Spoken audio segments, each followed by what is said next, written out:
नजरों से वो निहाल हो जाते हैं जो आत्मज्ञानी संतों की नजरों में आ जाते हैं। आप बोलेंगे कि बाबा ये सब तो ठीक है, लेकिन कसाई के यहाँ तो कुशलता और धर्मात्मा के वहाँ धाड़ पड़ती है। जो लुच्चे लुफंगे बदमाश बेईमान चोर कपटी हैं उनके तो देश परदेश में पैसे जमा पड़े और अच्छे आदमी बेचारे परेशान हैं, एक मोहताज है। बाबा आजकल कलयुग है, तुम धर्म की बात करते हो ठीक है, थैंक्स, लेकिन बाबा प्रैक्टिकल में तो ऐसा है, बड़ा अन्याय हो रहा है, बड़ा जुल्म हो रहा है, जिसकी लाठी उसी की भैंस। बाबा मैं आपको सच बताता हूँ बेटा, मैं भी तुझे सच बताता हूँ, अब कान खोल के सुन। एक व्यक्ति यात्रा करने गया जगन्नाथ जी, उसका नाम था सदना। पैदल का जमाना था, संध्या को गांव में चौराहे पर आकर अतिथि बैठते कि है कोई प्रभु का प्यारा कि हमें आतिथ्य दे, लोग उन्हें ले जाते अपने घर। सदना युवक था और एक युवती नवविवाहिता उनको ले गए कि चलो महाराज हमारा आतिथ्य स्वीकार करो। भोजन भजन आराम से हुआ। रात्रि के 12 बजने का समय हुआ। उसका पति सोया था, वो स्वयं आई सदना के खाट पर, सदना को जगाया कि यात्री तेरा सौंदर्य ने मुझे तेरे से बस दिल लगा दिया है। वो मेरा आदमी जो है ना, मेरी उम्र देखो, तू 24-25 का, मैं 22-23 की, वो 32-33 का बुढ़ा। तेरा मेरा जोड़ा भगवान ने मिलाया, आओ मुझे अपनी भुजाओं में लो। बोले बहन ये क्या, अरे ऐसी पागलपन की बात मत कर, मैं तेरी तू मेरा, हो गया गंधर्व विवाह जिसे लव मैरिज कहते हैं।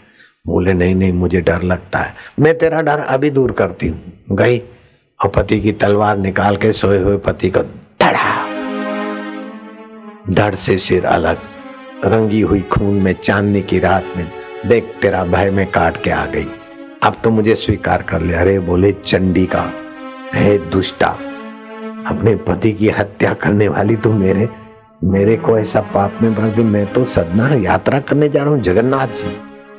बहुत कुछ उसने नखरे किए, लेकिन इसने कहा ये नहीं तो दुष्ट है।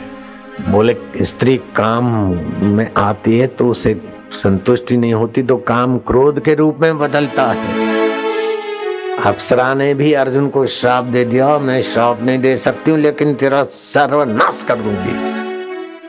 देख मुझे सताओ नहीं सदना, मैं तुम्हारे बिना नहीं रहूंगी। बोले दूर हट दुष्टा, बचाओ बचाओ।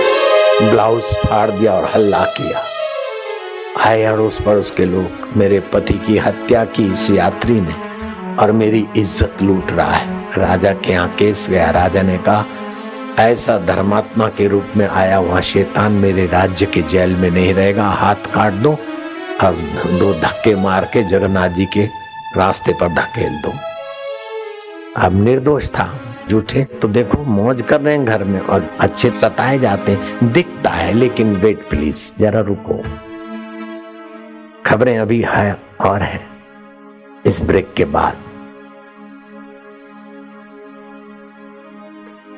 सदना को पैदल यात्रा करते करते कुछ दिन बीते। एक रात्रि को सदना का हृदय द्रवीभूत हो गया कि हे जगन्नाथ, तू जगत का स्वामी, बोलों का भगवान, पैरों में कांटे चुभे हैं, हाथ कटे हुए हैं, कांटे भी नहीं निकाल सकता हूं, मुझे तेरा दर्शन करना है, तू कुछ भी कर सकता है, मेरे लिए एक डोली भेज दे, तू समर्थ है। प्रार्थना करते करते फिर उसी प्रार्थना को दोहराए और शांत हो जाए। ऐसे 9 बार दोहराई हुई प्रार्थना विश्वास के साथ अवश्यमेव फलती है, अवश्यमेव। राजा प्रताप रुद्र को प्रेरणा हुई, स्वप्न आया कि हाथ कटा हुआ मेरा भक्त आ रहा है, शीघ्र डोली भेज। सूर्योदय होते होते वो पहुंच जाए, डोली उसे ले आए और उसका राज्य का अतिथि घोषित करके उसका सम्मान करना। मेरे भक्त का सम्मान मेरा सम्मान है। डोली पहुंची और डोली में भक्त राज आए।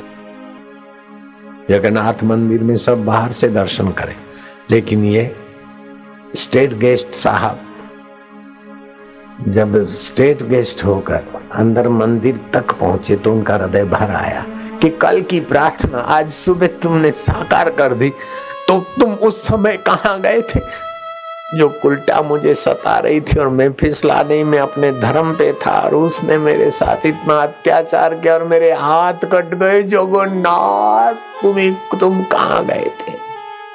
भाव से भर गए थे। इतने में जगत के नाथ अंतरात्मा भी तो है, वहां भी है। ध्यानस्थ हो गए और अगले जन्म की रेल चल पड़ी। मैं एक तपस्वी एकांत में साधना भजन कर रहा हूं। एक गाय बेचारी प्राण बचाकर कसाई ने देख लिया है, घूमती हुई गाय को। कसाई गाय की हत्या करने के लिए गाय को पकड़ने गया। गाय ने जान बचाकर दौड़ लगाई। कसाई ने आवाज मारा, अरे तपस्वी, ऐ ब्राह्मण, गाय को जरा पकड़ना। मैंने दोनों अपने हाथों की जंजीर बनाकर गाय के गले में हाथ डाले थे और फिर कसाई ने गाय की गर्दन काटी थी। वही मेरे हाथ उसी गाय ने कटाए, वो उल्टा होकर दिखी। और जिस कसाई ने गाय का गला काटा, उसी गाय ने पत्नी बनकर उसका गला काटा। और जिसने गला कटवाने में अपने हाथों का उपयोग किया, उसी के हाथ कटे। जगन्नाथ, आपके संसार में अन्याय नहीं है, देर नहीं है, सवेर नहीं है। जो कुछ है कर्म करता है, उसका फल आज मिले, 10 दिन के बाद मिले, 10 साल के बाद मिले, 10 जन्म के बाद मिले, मिलता है। आप ईश्वर के तरफ चलते हो, ईमानदारी से आप ज्ञान दान करते, भक्ति दान करते, धर्म दान करते, तो उसका फल अनंत गुना होकर दाता की सेवा में लग ही जाता है। आप इच्छा न करो तो भी पाप का फल भुगतना पड़ता है। ऐसे पुण्य का फल की इच्छा न करो तो भी पुण्य का फल तो मिलता ही है।